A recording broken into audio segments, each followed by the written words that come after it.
আব্বা আর কতকাল? মানে মানে আর কতকাল একা থাকবো? একটু গতি করো, আমার বিয়ের বয়স যে পার হয়ে যাচ্ছে। আরে থাম, বিয়ে করবে? দেশের তেলের যে অবস্থা, 1 লিটার অক্টেনের দাম দিয়ে 4 কেজি খাসির গোশ কিনা যাচ্ছে। গোশ দিয়ে কি হবে? আমার জীবনটাই তো শুকোয় যাচ্ছে। শুকোই বেড়াক গে। কালকে 7টারে সাবালের বিয়েতে গেলাম, ওর বউটা যে কি সুন্দর সাজাইছে, একবার পরীর মতন লাগতেছে। আমার কি মনে চায় না ওরকম পরীর মতন একটা বউ নিয়ে আসতি? পরের মতো বউ তুই কিরাম নিয়ে আসবি? কালকে কাজীপাড়ার ওই রাস্তাতে আইটা গেছিস, 4টে সেমনি তোরে দেখে ভয় পাইছে, বিকেল বেলা আমার কাছে এসে নালিশ দিচ্ছে।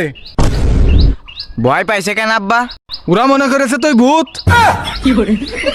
আব্বা তুমি আমার বিয়ে দিবা কিনা তাই কাউ দিন। দেখ মনি, এখনকার সময় বিয়ে করা মানে নিজের পায়ে নিজে কুড়োইল মারা। কেন আব্বা? কারণ বিয়েতে এখন মানছি গিফট দেয়, ডিনার সেট, ব্লেন্ডার, কিন্তু বাইক চালাতে তো এইগুলো লাগে না, লাগে অকটেন।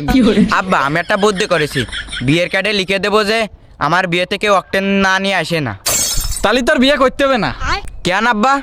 কারণ তোরও বিয়েতে কেউ আসবেন না, তাতে বিয়ে করে কি আরবি তুই? আসবে না কেন?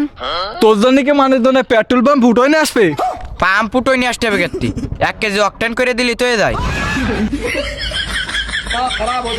আব্বা আমি ভাবেছি সৌর বাড়িতে যৌতুক হিসেবে 1 লিটার তেল নেব। হ্যাঁ নিশে নে। কিন্তু আব্বা আমার শহরে 1 লিটার তেল পাবেন কনে? তেল দেখে আরবি? তেল লাগবে না, মোটর সাইকেল একখান আছে না? তোর বিয়েতে দিচ্ছি, দিলি তোর বউ মোটর সাইকেল ঠেলবে না, আর তুই বসে দেখছ না। আব্বা মানসি কি কবে নো? মানসি দেখা কয়ে বেড়াক গে। আচ্ছা ঠিক আছে, তাহলে তুমি মাইটা দেখতে যাও। শয়তান সামাল, দেশের তেলের অভাবে বাস ট্রাক কিছু চলতেছ না, আর ও আছে বিয়ের গাড়ি সাজাতি। যা এখন পাম্পে যা, দে 5 লিটার তেল নেই, লাইনে দাঁড়ায় থাকে। তার মানে কি আব্বা ওই তেলের লাইনে দাঁড়ায় আমি বুড়ো হয়ে যাবো? আমার কি বিয়ে শাদী হবে না? হবে হবে, তোর বিয়ে হবে। তুই আগে ডমটা নিয়ে যায়, 5 লিটার তেল নিয়ে আয়।